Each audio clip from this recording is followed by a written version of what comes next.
Hello అందరికీ, ఇవాళ నేను ఉల్లిగడ్డ ఎండు రొయ్యలు ఎట్లా చేయాలో చూపిస్తున్నా. దానికైతే 4 ఉల్లిగడ్డలు కట్ చేసి ఫ్రై చేస్తున్నా.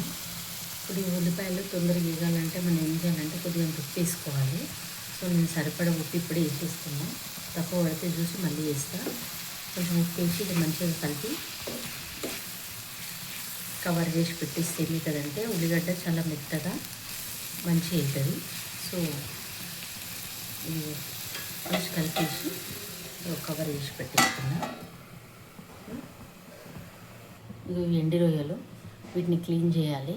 వాటికి ముంగట తలకాయ వెనక తోక ఉంచితే వీటిలైతే ఇవి చేసిన తర్వాత వీటిని కడిగి అన్నం లేచి ఉండాలి.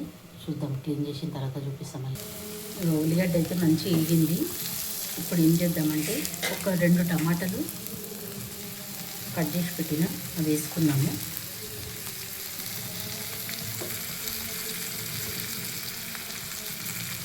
రొయ్యలు కడిగి పెట్టుకున్నాం.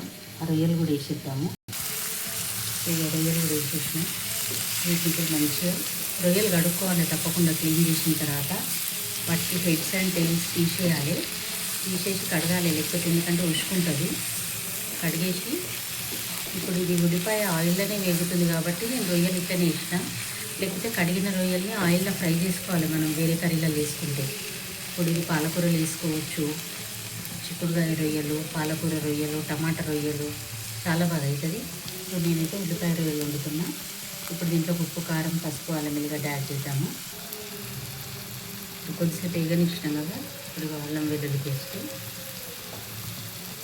తర్వాత పసుపు. నేను ఉప్పు అప్పుడే మంచిగా వేసిన కాబట్టి ఇప్పుడు ఉప్పు వేయనిగా, ఓన్లీ కారం 2 స్పూన్ల కారం. సో ఇప్పుడు ఇది మంచిగా కలుపుదాము. కలిపి కొంచెం అంత వాటర్ యాడ్ చేద్దాము. సో టేస్టీ రొయ్యలు కూడా రెడీ అవుతుంది. సో కొంచెం వాటర్ యాడ్ చేయాలి, ఎందుకంటే రొయ్యలు ఉడకాలి కదా.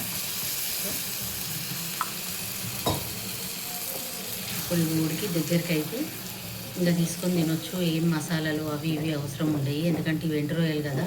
పచ్చి రొయ్యకైతే ధనియాల పొడి, గరం మసాలా ఇవన్నీ వేసుకొని చేసుకోవాలి ఎండు రొయ్యలు. సో ఒక 10 మినిట్స్ వెయిట్ చేద్దాము. సిమ్ మీద పెట్టి ఉడకబెడితేనే ఏదైనా మంచిగా అవుతుంది. సో సిమ్ మీద పెట్టి మగ్గిన తర్వాత దించుకొని ఇక తినడమే. సో ఉల్లిగడ్డ రొయ్యలు అయితే దగ్గరికి అయింది మంచిగా, ఇక రెడీ. ఇది అన్నంలోకి, చపాతీలకు చాలా బాగుంటుంది. సో తినండి. రొయ్య ముక్కలు ఇట్లా రెడీ అవుతాయి.